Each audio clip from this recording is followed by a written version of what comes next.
Olha só, o aumento das tarifas, né, como a gente falou, para a China, pelos Estados Unidos, continua repercutindo no mercado. Há quem diga que um acordo será costurado entre os países após Donald Trump esboçar um possível recuo. Calma, o presidente americano não se arrependeu de iniciar este confronto, mas quando o assunto envolve os grãos produzidos no campo, o cenário parece mudar.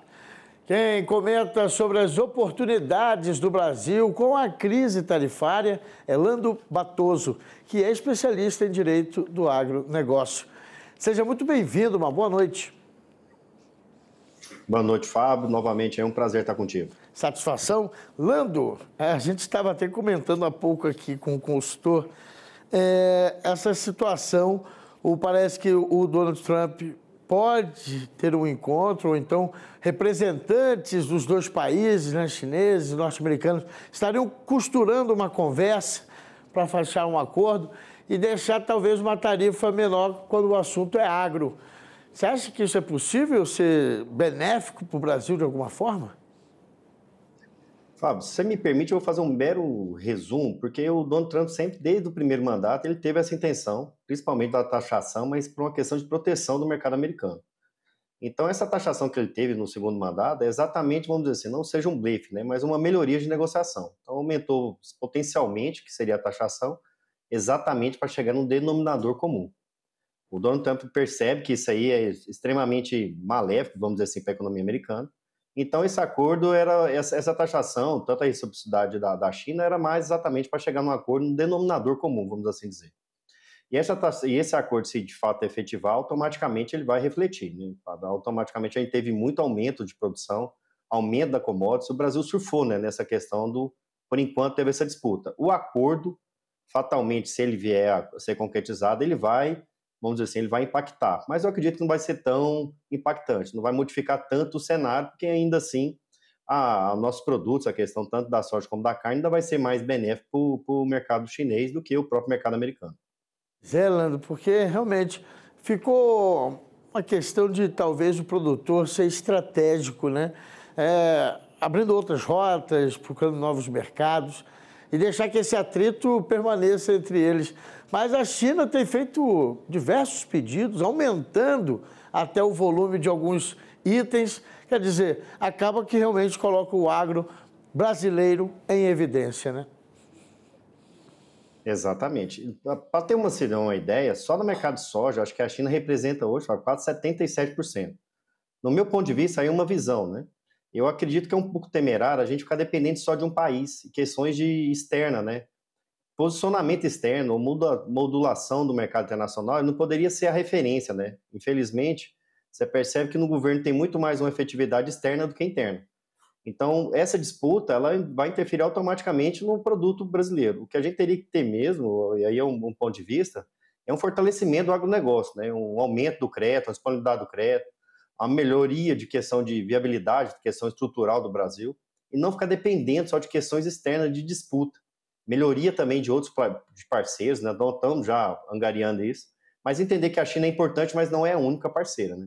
Então, o produtor tem que entender que a China vamos dizer assim, é o maior, né? Isso aí é o maior consumidor mundial, isso não tem como se mudar pela própria população, mas automaticamente nós temos que ter outros mercados, né? Para não ficar dependente apenas de um, né? Porque qualquer disputa, vamos dizer assim, a interferência, né? O impacto é muito imediato e até a gente conseguir absorver ou até mesmo mitigar esse prejuízo é temerário para a questão até a própria soberania nacional. Pois é.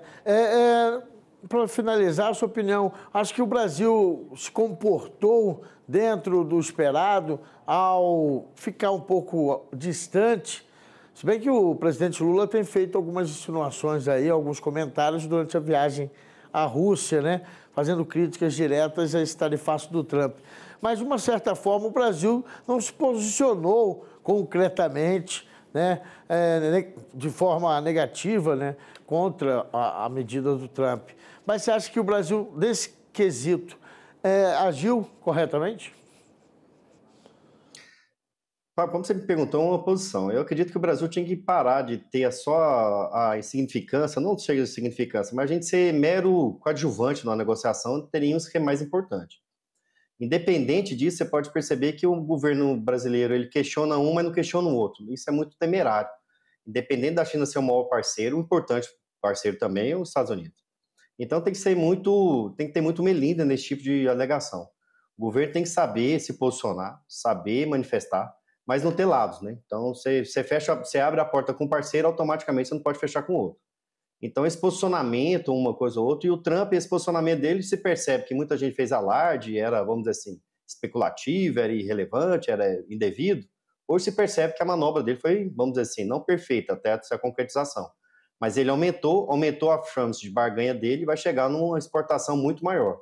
Vai ter uma proteção e a melhoria do produto. Enquanto o Brasil nada fez nesse sentido. Então é importante a gente participar agora de uma forma mais atuante nesse tipo de negociação. E não ficar à mercê de negociações. Dependendo do nosso tamanho, lógico que a gente tem que saber o tamanho, a importância do Brasil, mas a importância também do nosso país, que praticamente 1/5 da população mundial é alimentado pelos próprios commodities do Brasil.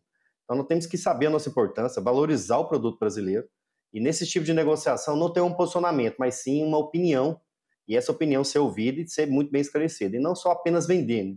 Eu percebo muito que, às vezes, o governo fica só irrelevante, né? Só apenas ali fazer a negociação no Brasil ou não. A gente teria que estar na posição de negociar, de impor e de fazer a própria melhoria do nosso produto, né? Questão de proteção ambiental, a questão de mitigar a questão de risco de greenwash, que fala que a gente tem alguma mitigação de questão ambiental que é totalmente irrelevante, e uma proteção nossa tem que ser muito maior do governo. Então, o nosso principal defensor tem que ser o próprio governo, e às vezes, infinitamente, né, infelizmente, às vezes atua de forma contrária.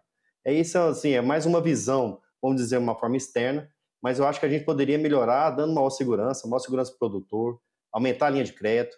Nós temos aí questões de períodos de muita dificuldade no Rio Grande do Sul, precisa da securitização. O que nós temos que fazer aqui é resguardar a nossa produção, dar poder para o Brasil e sentar na mesa com a posição de impor, ou senão pôr a própria negociação de negócio e não apenas participar como mero ouvinte da própria negociação.